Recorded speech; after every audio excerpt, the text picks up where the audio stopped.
Morning. Pleasure to be here, and we have to discuss very important issues which are related to the collective security. For me, as a representative of the eastern flank country, Lithuania, it's very important to have the Article 5 ironclad. Article 5 is a key element of our collective security. Also, my expectations are related to the transatlantic bond and strengthening of transatlantic bond. I hope that in this area we have to deliver too. Support to Ukraine. Ukraine is defending freedom. Ukraine is defending the first line of the freedom, and all other countries of Europe are exposed to the threats which are coming from Russia and Belarus. My country has very long border with Belarus, which is close ally proxy of Russian Federation. And also we have the 120 kilometers border with Kaliningrad region. So those areas are highly militarized, and they are posing the threat to the neighbors. Also, I expect that we will achieve the certain level of solidarity within NATO, and I'm talking not only about moral solidarity and unity, but also about financial solidarity.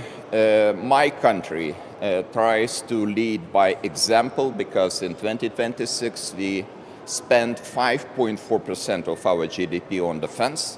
And if we add to this core financing the defense-related spending and put together, our military spending will be about 7% of GDP. 7%, I repeat that.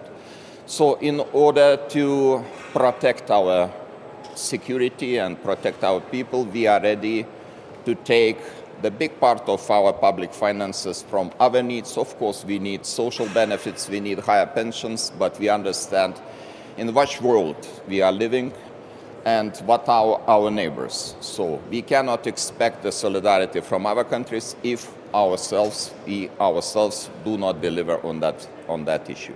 What is your reaction on U.S. attacks on Iran, and why don't you feel that it overshadows we are, of course, concerned about further escalation of the crisis in the Middle East.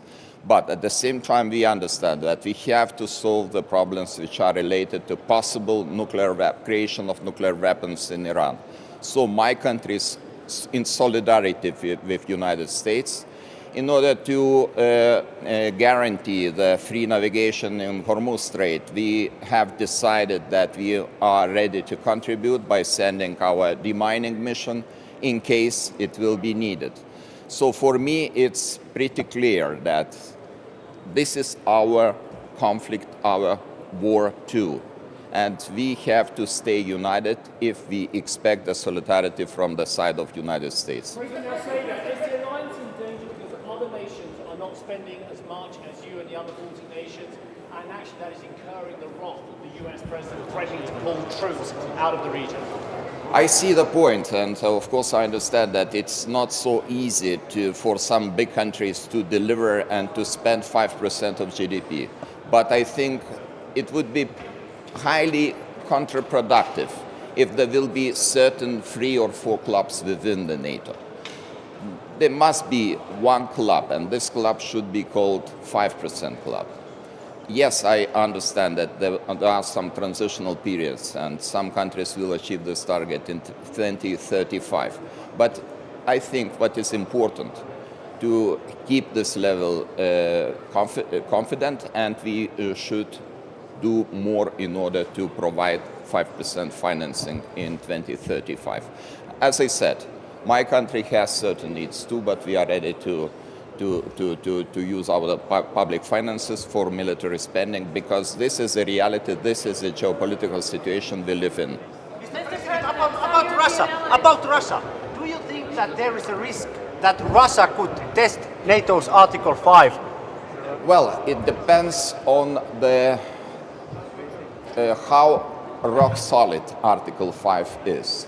If we will not leave any doubts that Article 5 is in place, Russia will not test it. But for that, we need not only repeat 100 or 200 times how rock solid Article 5 is. We have to spend more, we have to strengthen air defense, and we have to build this deterrence wall. And not only within NATO, but also in discussing the issues of the next multi-annual financial framework in the European Union. For us, it's very important to emphasize the importance of eastern flank countries, because they are protecting the external border of European Union. And they are have this burden, a financial burden, which sometimes is disproportionate. We have to take our measures, we have to finance this spending, but we are not the most developed countries in European Union. We are still going and approaching the European Union average. For us, it's not so easy to take such kind of financial burden in order to protect external border. Mr. President, European allies recently have been considering entering negotiations with Russia, maybe sending someone. Do you expect this topic to be discussed today? It's not the appropriate time to start negotiations with Russia, because Russia is exposing and showing to us that they don't want our participation. They are ready to continue this war. Maybe Mr. Putin has distorted picture of the reality, because he expects that he will be able to occupy the whole area of Donbass in this year. But this is the situation, and probably I don't see how it is possible to go to negotiations table if one of the sides of the conflict sides is not ready to start any negotiations. You expect will be discussed today at the summit? Maybe some colleagues will raise this issue, it's likely, but our position is very clear. It's pretty clear. Not the right time to do this today. Thank you.